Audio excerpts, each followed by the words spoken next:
Habíamos manifestado en nuestra anterior clase que existen diferentes medios de impugnación.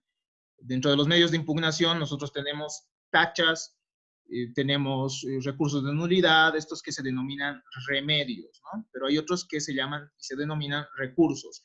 Los recursos van destinados exclusivamente a revisar resoluciones judiciales, no otros actos procesales. Es así que nosotros encontramos dentro de estos recursos, al recurso de reposición, recurso de apelación, el recurso de casación, el recurso extraordinario de revisión de sentencia y el recurso de compulsa. Nosotros ya habíamos manifestado cuándo procede un recurso de apelación y hemos visto que procede el mismo contra sentencias, contra autos definitivos y contra ciertas resoluciones que establezca la ley. No será procedente en providencias de simple sustanciación, es decir, aquellos decretos. Nosotros hemos visto que los decretos no tienen una fundamentación, que simplemente tiendan a revisar, digámoslo así, viabilizar el desarrollo del proceso. Entonces, en estos casos, simplemente opera el recurso de reposición, que también hemos podido revisar y que puede ser propuesto bajo alternativa de apelación, como hemos visto, ¿no? En caso de realizarse respecto a autos interlocutorios. Tenemos además hemos visto los efectos, esto también ya lo hemos revisado, el efecto suspensivo, que implica que la ejecución de la sentencia que se impugna queda pendiente, es decir, se va a paralizar. Y esto sucede únicamente en procesos ordinarios. En procesos de ejecución se conceden las apelaciones en el efecto devolutivo, ¿ya? Y en todos los demás casos en general, exceptuando aquellos casos en los cuales procede el efecto diferido. En el efecto diferido, recuerden, lo que hace el abogado es anunciar que va a apelar sobre un acto del juez y fundamentará este acto con la apelación a la sentencia. Esta apelación en efecto diferido se va a dar respecto a autos interlocutorios que resuelven cuestiones previas, autos interlocutorios que van a resolver incidentes, resoluciones de proposición, producción, denegación y diligenciamiento de la prueba. Es en ese momento en el que se tiene que observar ante el juez la denegación o la producción de un medio que al final sea ilegal, por ejemplo, y que el juez admita, ¿no? Resoluciones que no corten el procedimiento posterior.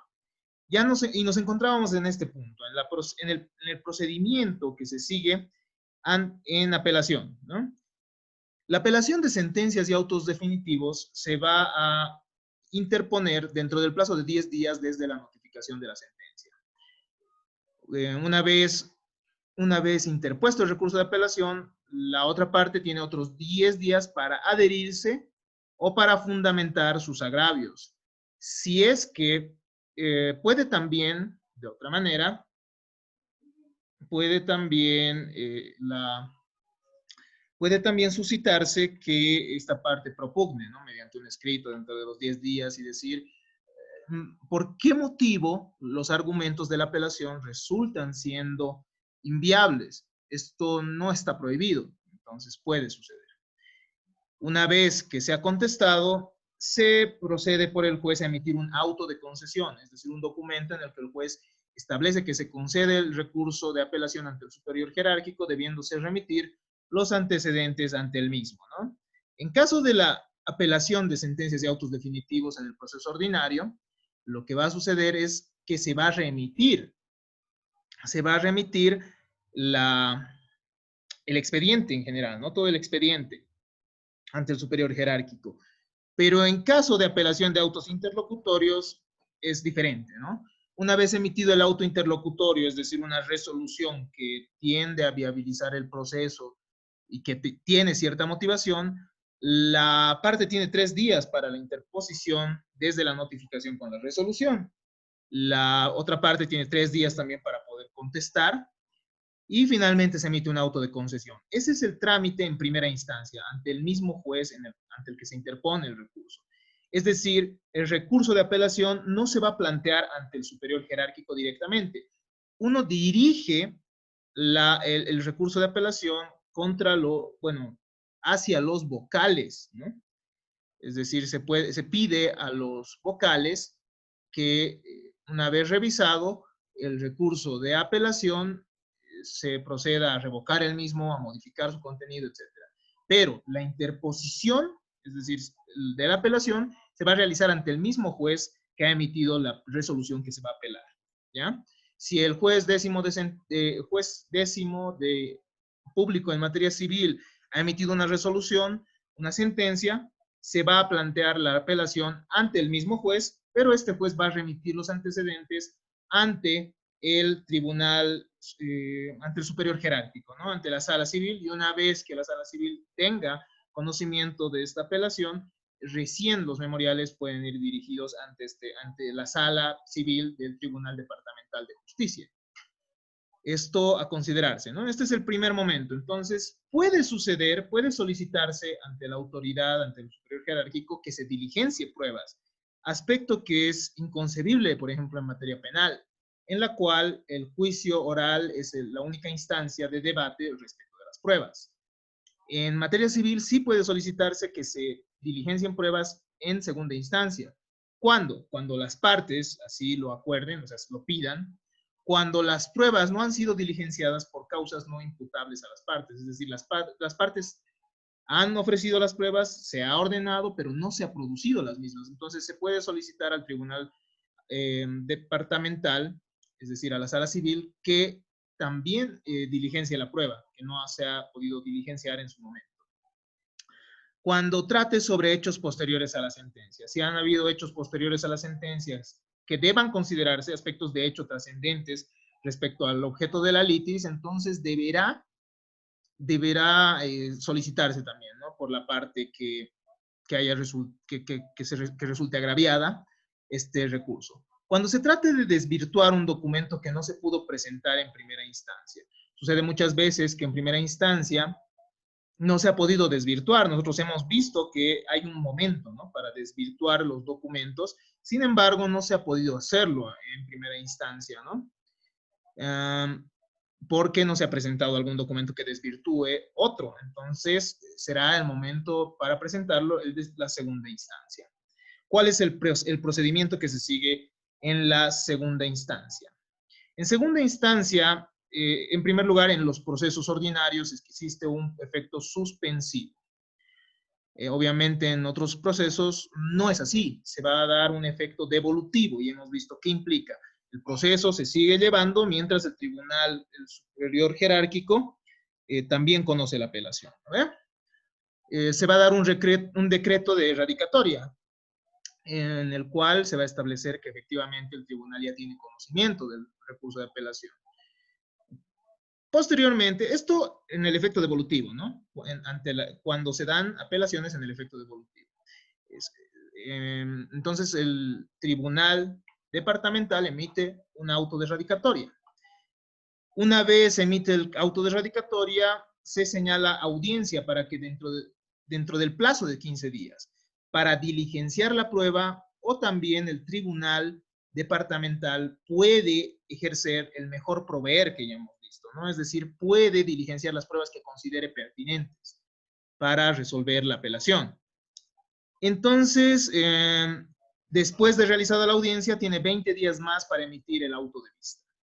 Se sortea así a un vocal relator para que dentro del plazo establecido de ley, el mismo proyecte la sentencia. Si existe disidencia, se constarán los argumentos y se llama al vocal de la otra sala para dirimir dentro de 20 días. Si no existe otra sala, en realidad existen, ¿no?, 4 salas, si mal no estoy, en área civil, en nuestro tribunal departamental.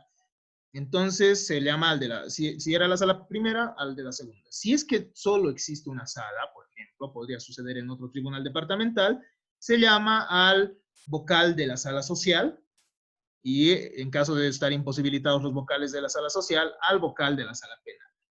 La notificación se realiza en secretaría. Este es un aspecto importante que tienen que considerar. Y procede el recurso de casación únicamente cuando está permitido por ley. El recurso de casación únicamente procede ante procesos ordinarios, ¿ya?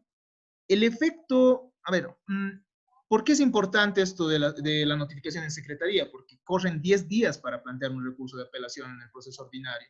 Entonces uno sí tiene que cumplir con esa carga establecida por la ley de acudir ante el tribunal a realizar el seguimiento pertinente, ¿no? Y también tendrá que trabajar con personal de confianza en caso de trabajar, ¿no? Con recursos en procesos civiles al menos.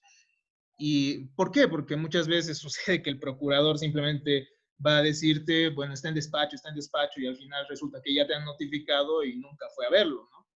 Puede suceder eso. También las resoluciones, como hemos visto, las apelaciones se pueden conceder en un efecto devolutivo, es decir, que el tribunal de primera instancia continúa tramitando el proceso. Eso se da en procesos ejecutivos, como les había manifestado, ¿no? Se emite un decreto de radicatoria que establezca que el tribunal ya conoce el proceso, se sortea un vocal relator, el mismo pronuncia el auto de vista dentro del plazo de 15 días. Si existe disidencia, se llama al vocal de la otra sala para dirimir el conflicto, la disidencia en el plazo de 20 días, bajo las mismas reglas de la apelación en el efecto suspensivo. La notificación nuevamente se va a realizar en Secretaría de Cámara. Es aspecto importante a tomar en cuenta. Entonces, en este caso no existe, ¿no?, una audiencia como tal. El auto de vista tiene que circunscribirse a lo resuelto por el inferior y a los argumentos del recurso de apelación. Es decir, que tiene que respetar el principio de congruencia. Lo que las partes pidieron es lo que tiene que dirimirse, lo que tiene que tratarse en el recurso de apelación. Y conforme a la sentencia, tampoco puede ampliar de manera irrazonable e irracional los contenidos de la sentencia. Va a también quedar prohibida la reformatio impejus, es decir, la reforma en perjuicio, es decir, el tribunal de apelación no puede perjudicar al apelante. Quien ha apelado sobre ciertos aspectos, sobre ciertos agravios, no puede verse perjudicado. La única forma en que puede verse perjudicado es si la otra parte ha realizado su recurso de apelación y efectivamente pueda emerger de ese recurso de apelación un resultado perjudicial para la otra parte, ¿no? Entonces, eso es importante, ¿no? Esto de la reformatio impejus. Queda prohibido que exista un resultado negativo o que pueda perjudicar a la parte recurrente. Por otro lado, el tribunal de alzada tiene que pronunciarse sobre los puntos omitidos, que sean expuestos como agravios, ¿no? Si es que hay omisiones en la sentencia, el tribunal, esto hay que hacerlo conocer en los agravios, y el tribunal departamental tendrá que pronunciarse respecto a ellos. Ahora corresponde ingresar al recurso de casación. El recurso de casación es sumamente importante y tiene sus orígenes posteriormente a la Revolución Francesa. Uno de los que ha realizado un estudio de manera exhaustiva respecto al recurso de casación es Piero Calamandrei en su obra denominada La Casación Civil. Ahí vemos una historia impresionante sobre este recurso de casación y sobre sus contenidos. De a poco el recurso de casación va modificando sus contenidos. Vamos a ver por qué es extraordinario, en primer lugar, ¿no? Va a ser extraordinario porque, a diferencia del recurso de apelación que puede darse respecto a cualquier agravio que tenga que ver con la parte resolutiva, el recurso de apelación tiene causales específicas. Como antecedentes, podemos manifestar que el recurso de casación proviene del latín casare, que significa quebrar, romper, quebrantar legalmente el curso de un proceso. Surge en Francia. En un principio, el recurso de apelación surge como un órgano o como parte del órgano legislativo, de parte del poder legislativo que era entonces, ¿no? Un órgano del poder legislativo que ejerce el control sobre la labor de los jueces. Posteriormente a la Revolución Francesa, el Parlamento tiene tal trascendencia como representante del pueblo que la ley termina siendo casi divina. Entonces, el juez que obre contra la ley, obviamente, la sentencia que emita contra la ley tendría que ser contraria, tendría que ser anulada, ¿no? Por eso es que se crea el Tribunal de Casación para el resguardo de la ley, ¿no? Como resguardo de la ley, cuando se creía todavía que la ley tenía un solo significado. Recordemos que hay una escuela que viene ahí, ¿no? De la exégesis, que creen que la ley tiene un solo significado, pero eso ya se ha ido cambiando. Se anulaban entonces sentencias cuando contravenían el texto expreso de la ley. Posteriormente, esto ingresa al ámbito jurisdiccional y es ahí donde se queda hasta el día de hoy. Nosotros encontramos diferentes sistemas de casación. La casación tiene un sistema francés, un sistema alemán y un sistema español, que son los que más trascienden y los que influencian a los sistemas en general. En un sistema francés ocurre el reenvío del expediente al mismo tribunal donde se dictó la sentencia u otro de igual jerarquía. Es decir, cuando se evidencia las vulneraciones de la ley, el Tribunal de Casación no emite un fallo, sino que remite esto ante un tribunal de igual jerarquía al que emitió la sentencia para que éste emita una nueva resolución o un nuevo procedimiento, ¿no? El reenvío, por ejemplo, nosotros podemos verlo en materia penal. En el tribunal, obviamente no bajo el sistema francés, también tiene un sistema español, pero ya vamos a ver en un momento cómo es que acontece esto. El tribunal, digo, el sistema alemán permite al Tribunal de Casación decidir sobre el caso, sin reenvío, pero esto es más excepcional, ¿no? En caso de considerarse necesario un nuevo procedimiento, se remite al juez de origen y se emite nuevamente todo un proceso, ¿no? El sistema español, por su parte, se evita en lo posible el reenvío, exceptuando los vicios improcedendo que hacen necesaria su devolución y que se lleve nuevamente el proceso. El tribunal casa la sentencia buscando evitar un agravio definitivo. Entonces, casar significa pronunciarse sobre el fondo de la controversia, ¿no? Si el juez declaró improbada la demanda, el tribunal en casación puede declarar probada la demanda. Tal es la trascendencia del recurso de casación, ¿no? Y últimamente el Tribunal de Casación sí se ha visto en la labor de resolver el fondo de las controversias. Es decir, se ha visto que ha casado ya muchos casos y encontramos, ¿no?, una influencia de estos sistemas, al menos, en especial del sistema español. ¿Por qué? Al menos en nuestro proceso civil. Porque, porque nuestro Tribunal de Casación tiene que evitar, en la mayoría de los casos, que las formalidades terminen haciendo anular todo un proceso. Anteriormente, con el Código de Procedimiento Civil y con nuestra extinta Corte Suprema de Justicia, ahora Tribunal Supremo de Justicia, acontecían ciertos casos en los cuales, bueno, en realidad una gran mayoría de casos en los cuales se llegaba a casación, ya se había vencido y estábamos por vencer en el proceso.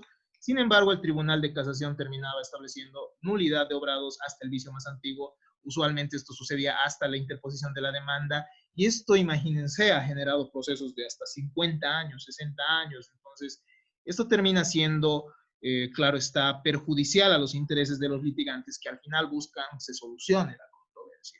Es un recurso extraordinario, nos dice Guido Águila, que se interpone ante supuestos determinados por la ley, teniendo exigencias formales adicionales a las que tradicionalmente se consideran para cualquier otro recurso.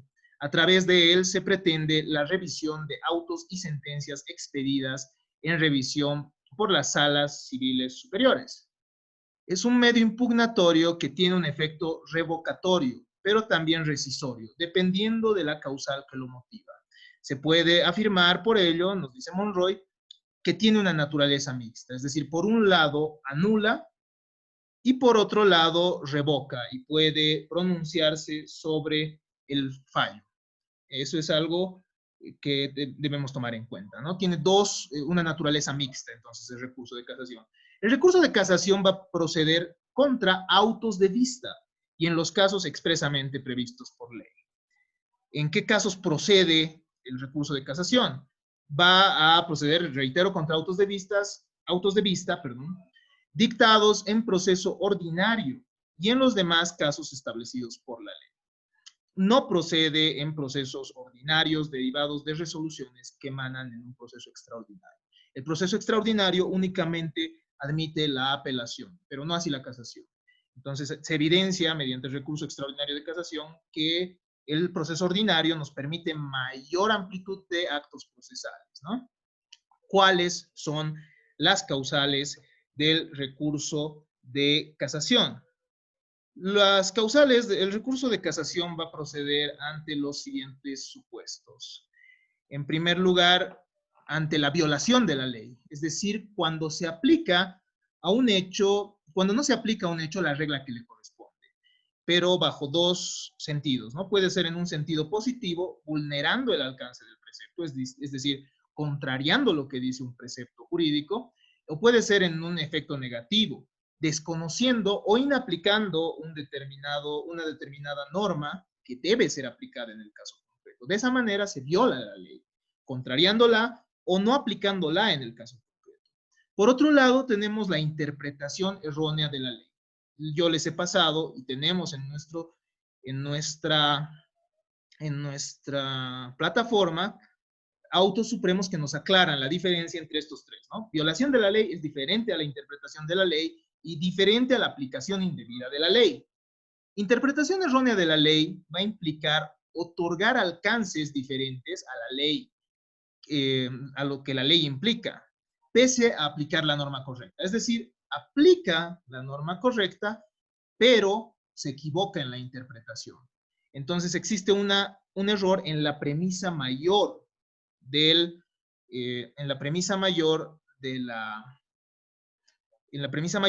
silogismo jurídico, ¿no?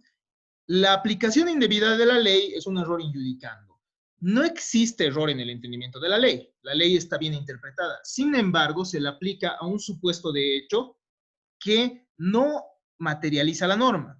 Es decir, se aplica un supuesto fáctico que no corresponde. Entonces, el error en el caso de la aplicación indebida de la ley va a estar en la premisa menor del silogismo jurídico. Estos tres aspectos no se deben olvidar.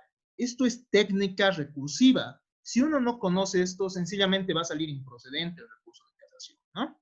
Por otro lado, tenemos el error de hecho en las pruebas y el error de derecho como causales. El error de hecho en las pruebas va a implicar que el valor probatorio es contrario a la ley. Perdón, aquí tenemos un pequeño error.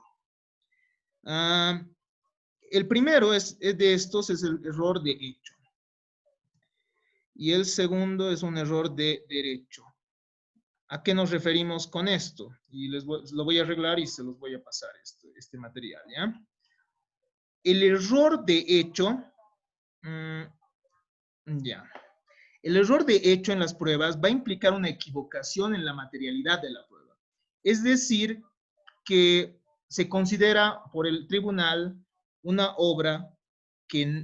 prueba que no se encuentra en el proceso. Ahí hay un error de hecho.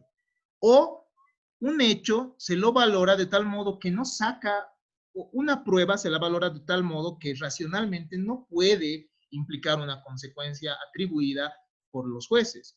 Entonces ahí estamos ante errores de hecho. Espero que se comprenda esta diferencia. Mientras que existe error de derecho cuando los jueces se salen de ciertos estándares establecidos por la ley, ¿no? Nosotros hemos visto que la prueba documental, por ejemplo,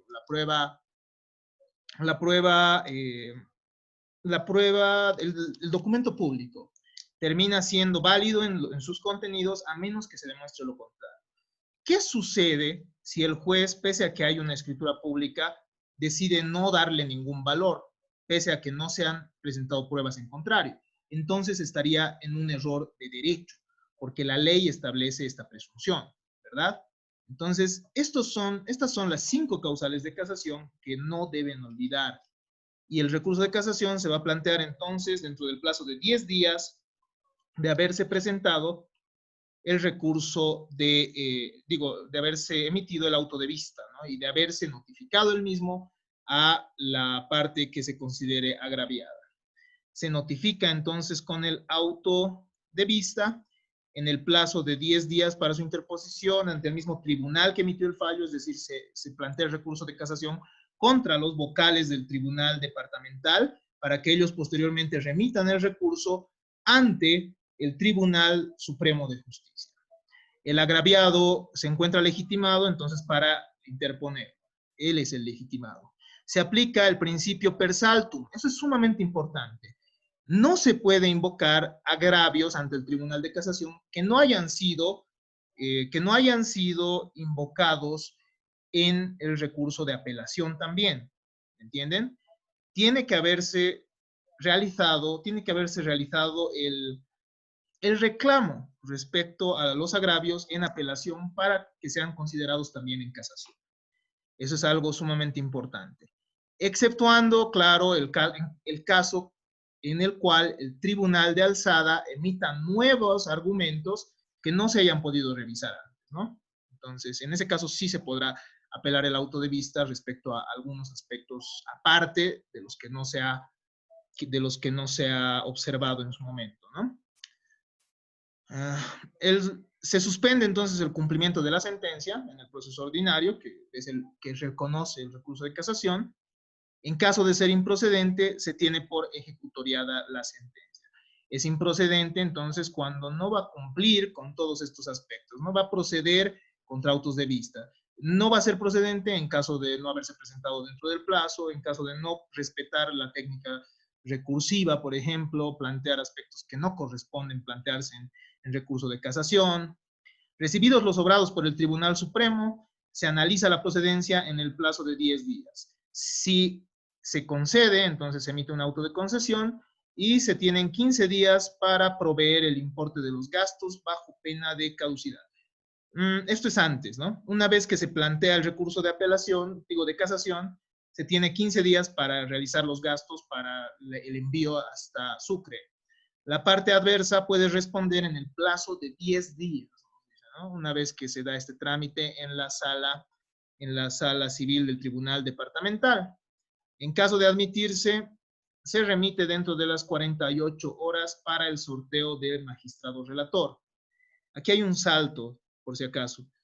Se suspende el cumplimiento definitivo de la sentencia, se reciben obrados por el Tribunal Departamental y se da un auto de concesión, ¿no? Para remitir posteriormente. Por otro lado, tenemos, se admite entonces el recurso dentro de las 48 horas para el sorteo de magistrado relator, una vez que se ha establecido la procedencia del recurso de casación, y en el plazo de 30 días desde el sorteo para la relación del, y bueno, tiene un plazo de 30 días para la relación de la causa, es decir, para proyectar su auto supremo. Admitido el recurso, el recurrente puede pedir audiencia para las aclaraciones pertinentes ante el Tribunal Supremo. Los magistrados que concurran pueden pedir las aclaraciones que ellos consideren necesarias y en caso de disidencia, finalmente, al momento de realizarse el fallo, de emitirse el fallo, se llamará al vocal de la siguiente sala, ¿no? De la siguiente sala civil. En nuestro caso, no hay una sala civil en el Tribunal Supremo de Justicia, no hay más de una sala civil, entonces corresponderá a la sala social. Hay dos salas sociales y también corresponderá al de la sala penal, ¿no? En caso de no poderse realizar. Es así que se llega al auto supremo, ¿no? En un primer momento se presenta el recurso ante el Tribunal de Apelación, es decir, ante la sala civil del Tribunal Departamental.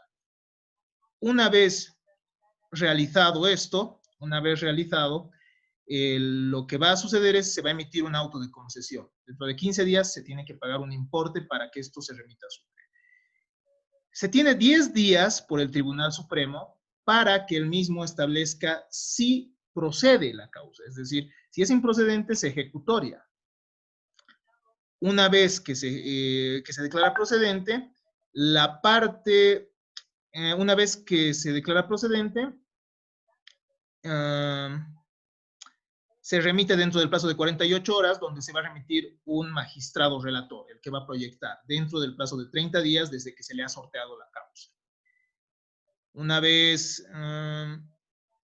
de esta manera, admitido el recurso, se puede pedir, ¿no? Una vez que se ha admitido y se encuentra en manos del vocal relator, se puede pedir una audiencia para realizar las aclaraciones correspondientes. Los magistrados van a pedir las aclaraciones, reiterando lo que ya hemos visto. Si hay disidencia, se obra llamando a los vocales de las otras salas y al final tenemos el auto supremo, ¿no? El auto supremo que es irrecurrible, ¿no? Ya no se va a poder recurrir al mismo. En caso de no estar obviamente fundamentado, etcétera, sí se podrá acudir a la vía constitucional, pero cuando se vulneren derechos constitucionales, que es muy diferente. Ya no se va a tratar la legalidad propiamente como se ha hecho hasta el momento. De esta manera creo que ya no queda mucho tiempo, por lo cual vamos a quedar acá y vamos a revisar el resto de los recursos la siguiente clase, Vamos a tratar de ver algo de las costas también, aunque es claro lo que establece nuestro código. Y finalmente ya vamos a ver los videos de los compañeros, ¿no? Respecto a cada uno de los procesos y se va a realizar las aclaraciones que ustedes vean necesarias. De esta manera hemos terminado